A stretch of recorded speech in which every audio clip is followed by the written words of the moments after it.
Akira moved quietly through the dim hallway, his superhuman senses fully alert.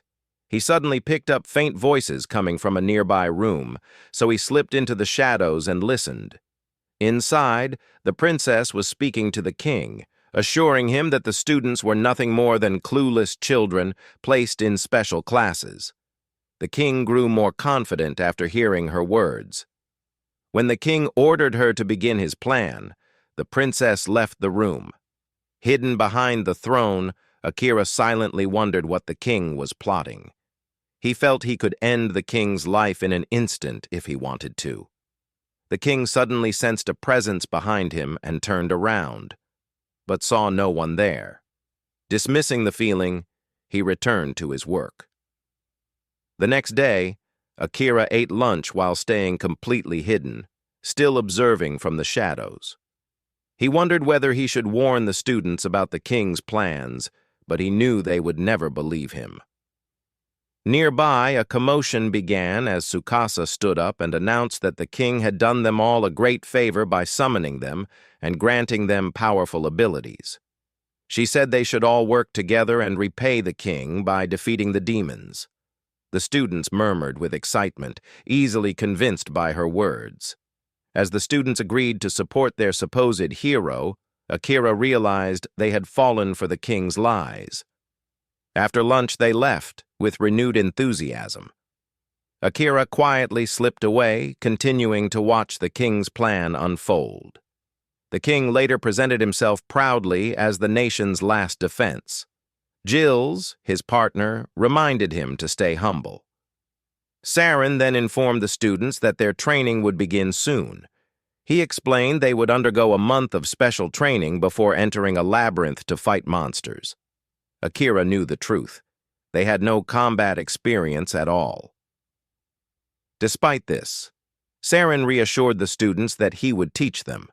The students became even more excited about their training. While they celebrated, Akira remained hidden, trying to understand Saren's intentions. As he left to gather more information, Saren glanced toward the doorway as if sensing someone watching. After leaving the students with Jills, Saren walked off. Akira headed toward a water fountain, but Saren suddenly called out to him. Akira froze, wondering if his conceal skill had a time limit. Saren calmly reassured him that the skill was working perfectly, but it couldn't hide him from someone like Saren. He explained that he possessed mystic eyes, a rare ability that allowed him to detect heat signatures and hidden life forms. Hearing this, Akira instinctively reached for his knife. Saren lifted a hand and told him he wouldn't expose him to anyone. But knowing Saren was on the king's side, Akira didn't know if he could trust him. Saren insisted he had his own reasons, and asked Akira to keep their meeting secret from the king. After a moment of hesitation, Akira agreed. They sat down, and Akira revealed that he wanted to access the king's archives to learn more about this world. Saren asked what level his conceal skill was, and Akira admitted it was already maxed out, but all his other skills were still level 1. He didn't know how to train them. Saren was surprised, then smiled, offering to teach him. He added that the archives didn't contain much useful information anyway. The thought of learning and growing stronger excited Akira. He wanted to explore this new world, though deep down he still longed to return home to his family. Saren understood, but reminded him that he needed strength to survive long enough to find a way back. Feeling guilty accepting Saren's help for free, Akira lowered his head.